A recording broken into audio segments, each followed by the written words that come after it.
Hello students, कैसे हैं आप सब। आई होप आप सब अच्छे होंगे। आईसीटी वर्चुअल क्लासरूम में आप सबका स्वागत है। मैं विकास।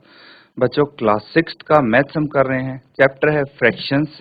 तो फ्रैक्शंस के बारे में कुछ डिस्कस करेंगे आज हम।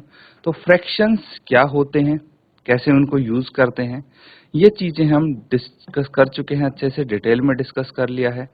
अब बच्चों, जो आपके फ्रैक्शंस हैं उनको नंबर लाइन पे कैसे रिप्रेजेंट करेंगे ये सीखेंगे आज हम। जैसे आप इंटीजर्स को नंबर लाइन पे रिप्रेजेंट करते थे, होल नंबर्स को नंबर लाइन पे रिप्रेजेंट करते थे, ऐसे ही अब अगर फ्रैक्शन आपके सामने आ जाएं तो उनको कैसे नंबर लाइन पे रिप्रेजेंट करेंगे, यही यहाँ पे डिस्कस करेंगे। तो चलिए चलते हैं स्मार्ट बोर्ड पे। तो बच्चों, फ्रैक्शंस ऑन नंबर लाइन, संख्या रेखा पर भिन्न को कैसे दर्शाते हैं। अब नंबर लाइन आपको पता है, संख्या रेखा इस तरह से होती है जैसे यहाँ पे आप देख पा रहे हैं। इसके बाद क्या करना है, here it is a number line of whole numbers. ठीक है, पूर्ण संख्याओं की संख्या रेखा, यानी संख्या रेखा पर पूर्ण संख्या कैसे प्लॉट करते हैं, कैसे शो करते हैं, ये आप यहाँ पे देख सकते हैं। ये हमने करके देख लिया है। And we know how to plot 0 1 2 3 on a number line. ये चीज तो पहले से आती है बच्चों सबको कि होल नंबर्स को कैसे प्लॉट करते हैं नंबर लाइन पे। याद आ रहा है कैसे करते हैं? तो देखिए, कोई नंबर लाइन ड्रॉ करते हैं हम, ठीक है। उस पे, इस लाइन पे हम क्या करेंगे, कुछ मार्क्स बना देंगे और हर एक मार्क बराबर दूरी पे होगा, ठीक है। उसके बाद सबसे पहले हम लिखेंगे 0, फिर 1 2 3 4 5 6, ऐसे बराबर दूरी पे आना चाहिए हर एक होल नंबर। अब उसके बाद क्या करेंगे, let us try to draw a number line and try to mark 1/2 on the same. अगर नंबर लाइन ड्रॉ करते हैं और उस पे 1/2 मार्क करते हैं तो कहाँ आएगा, ये सोच के देखिए। 1/2 कहाँ पे आना चाहिए? तो किस और किस किस के बीच में कौन सा होल नंबर है जिसके बीच में 1 और 2 आना चाहिए? सबसे पहला सवाल तो यही है। तो क्या आप सोच पा रहे हैं? अब अगर मैं 1/2 की बात करूं तो 1/2 0 से बड़ा होगा, होगा कि नहीं होगा? और 1 से छोटा होता है, आधा हाफ बोलते हैं ना। तो 1 से तो छोटा हुआ और 0 से बड़ा होगा। तो अगर हम 1/2 को नंबर लाइन पे रिप्रेजेंट करते हैं तो वो 0 और 1 के बीच में होगा। अब यहाँ पे मैंने 0 बना दिया, यहाँ पे 1 बना दिया और इन दोनों को बराबर दो पार्ट्स में डिवाइड कर दिया, क्योंकि डिनोमिनेटर में क्या लिखा है, ध्यान से देखना। डिनोमिनेटर में क्या लिखा है, 2 लिखा है, यानी दो बराबर भाग में है कोई चीज, ठीक है। और उनमें से हमें एक भाग यहाँ पे रिप्रेजेंट करना है, यही मतलब हुआ। तो 0 और 1 के बीच की जो लेंथ थी उसको मैंने दो बराबर भागों में बांट दिया और वहां पे आपका आ गया 1/2। आ रहा है समझ में? इस तरह से 1/2 को हम नंबर लाइन पर रिप्रेजेंट कर सकते हैं। नोट कीजिए, फिर आगे करेंगे।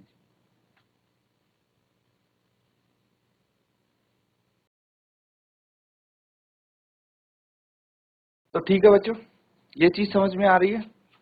आगे देखिए,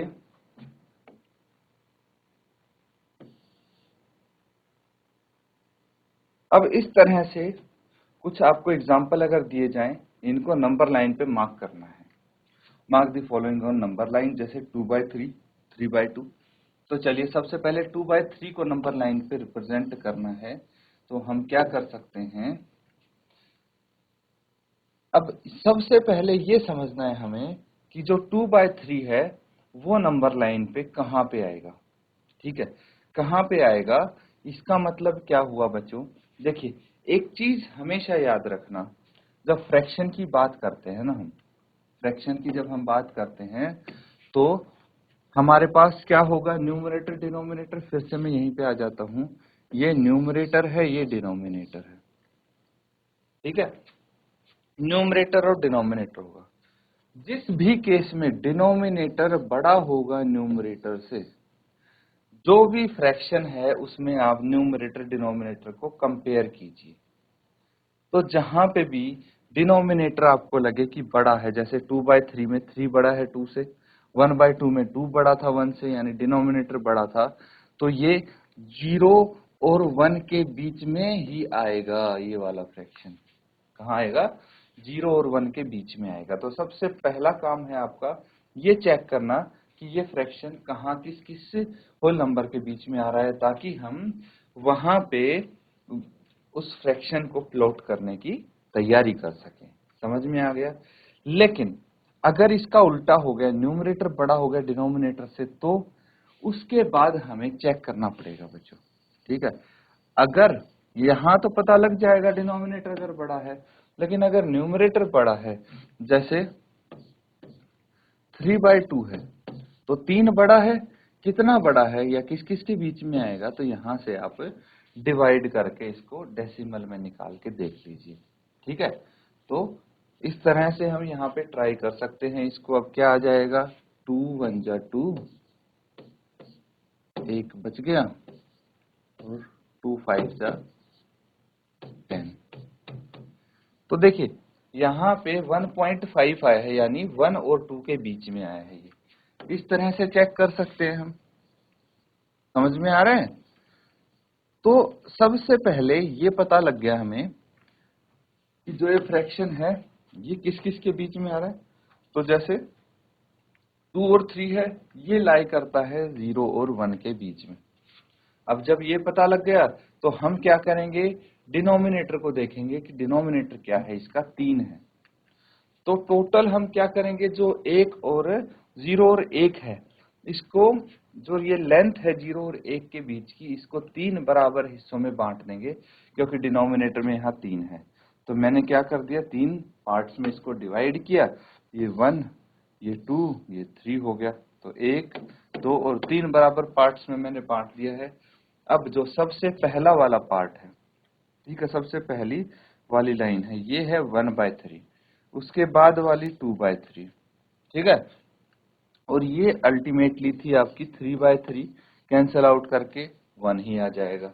ठीक है, इस तरह से आप यहाँ पे इसको चेक कर सकते हैं। अब हमें क्या चाहिए था? 2/3, तो ये रहा 2/3। आ रहा है समझ में? इस तरह से प्लॉट कर सकते हैं बच्चों। अगला देखिए, अगर 3/2 को प्लॉट करना है, तो सबसे पहले हमें देखना पड़ेगा कि कहाँ पे लाई करता है। अभी निकाला हमने, ये 1 और 2 के बीच में लाई करेगा। तो अब क्या करना है? अब सेम चीज करनी है हमें, एक नंबर लाइन ड्रॉ करनी है। यहाँ पे ड्रॉ कर देता हूं मैं, और यहाँ पे हमें ये 1 और 2 है ना, इसके बीच में चाहिए। कितने पार्ट्स में इसको डिवाइड करना है? डिनोमिनेटर कितना है? 2 है, तो हम इसको 2 इक्वल पार्ट्स में डिवाइड कर देंगे। ठीक है, और इस तरह से हम यहाँ पे क्या लिखेंगे? इसको रिप्रेजेंट करेंगे। ठीक है, फ्रैक्शन को। तो चलिए नोट कीजिए और इसको कंप्लीट करने की कोशिश करेंगे।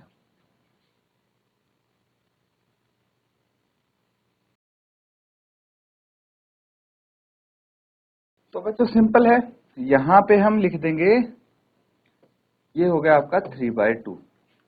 ठीक है, अब अगर कुछ बच्चों को कंफ्यूजन हो तो मैं बता दूं। देखिए, इससे पहले ये होना चाहिए, क्या होना चाहिए? 2/2 होना चाहिए, और ये होना चाहिए 4/2। न्यूमरेटर एक एक से बढ़ता जाएगा आपका, है ना, जैसे हम प्लॉट करेंगे। फिर उसके बाद अगर 1/2 है, तो 0 और 1 के बीच में हमने प्लॉट किया था इससे पहले वाले में, है ना, एग्जाम्पल में। तो इस तरह से आप प्लॉट कर सकते हैं इनको। अब एक क्वेश्चन है, इसको आप सॉल्व करेंगे। इसमें क्या बोला गया है कि नंबर लाइन पे इनको प्लॉट करना है, शो करना है। ठीक है, तो कैसे हम करेंगे? चलिए, इसको सबसे पहले हमें ये देखना है कि ये पॉइंट्स किस किस के बीच में फॉल कर रहे हैं। जैसे 1/2, 1/4, 3/4 एंड 4/4। ये बच्चों आपके 0 और 1 के बीच में है। 4/4 1 पे फॉल करेगा। ठीक है, इस तरह से अगर हमें पता लग गया तो अब हम इजीली इसको प्लॉट कर सकते हैं।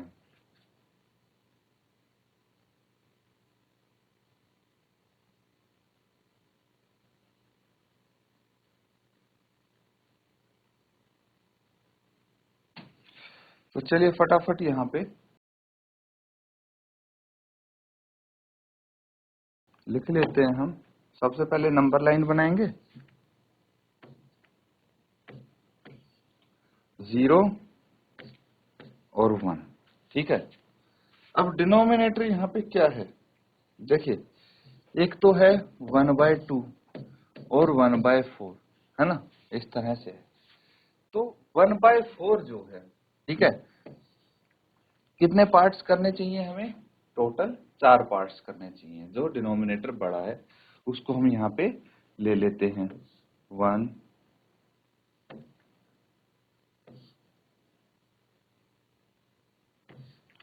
ठीक है।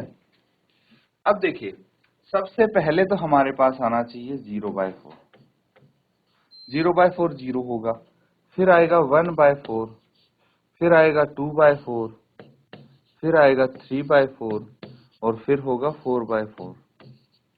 अब जो ये 2/4 है इसको देखिए, यहाँ पे अगर 2/4 है तो इसको कैंसल आउट करके आपका 1/2 ही आ जाएगा, है ना, यही प्लॉट करना था आपको। इसी तरह से नंबर लाइन पे ये सारे के सारे पॉइंट्स प्लॉट कर लेंगे, लेकिन होमवर्क होगा ये आपका।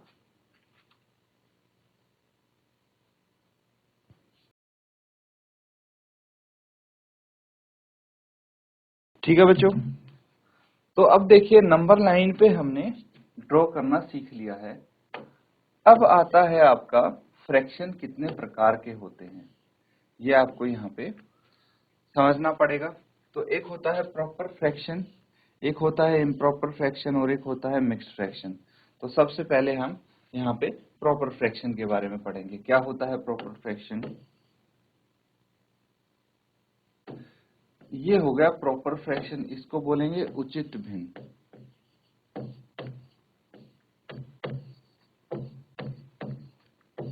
उचित भिन्न बहुत सिंपल है, ध्यान देना। अब जैसे फ्रैक्शन है जो एक से छोटे होते हैं, यानी मैंने क्या बताया था, कौन से फ्रैक्शन एक से छोटे होते हैं, जिनका जो डिनोमिनेटर होता है वो न्यूमरेटर से बड़ा होता है, वो भिन्न एक से छोटे होते हैं। यही यहाँ पे बोला गया है, numerator is always less than denominator. Numerator यानी अंश हर से बड़ा होता है, छोटा होता है, ठीक है, न्यूमरेटर छोटा होगा।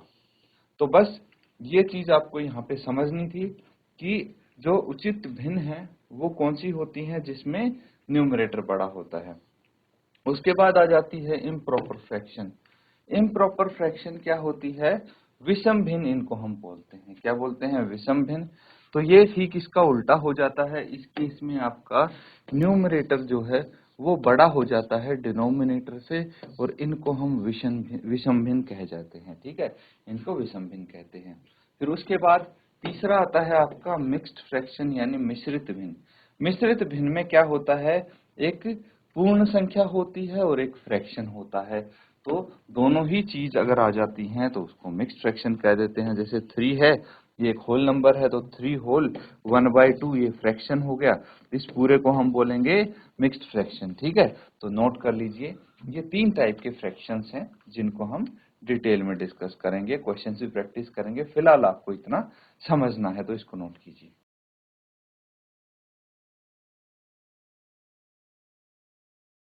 तो बच्चों यहाँ पे हमने फ्रैक्शंस के बारे में जाना है, नंबर लाइन पे कैसे रिप्रेजेंट करेंगे फ्रैक्शंस को। उसके बाद टाइप्स ऑफ फ्रैक्शंस जैसे proper fraction, improper fraction, mixed fraction क्या होते हैं, ये भी हमने डिटेल में डिस्कस किया है। तो अच्छे से इनको रिवाइज करें। इसी के साथ आज का सेशन यहाँ पे एंड करते हैं। Thank you and have a nice day.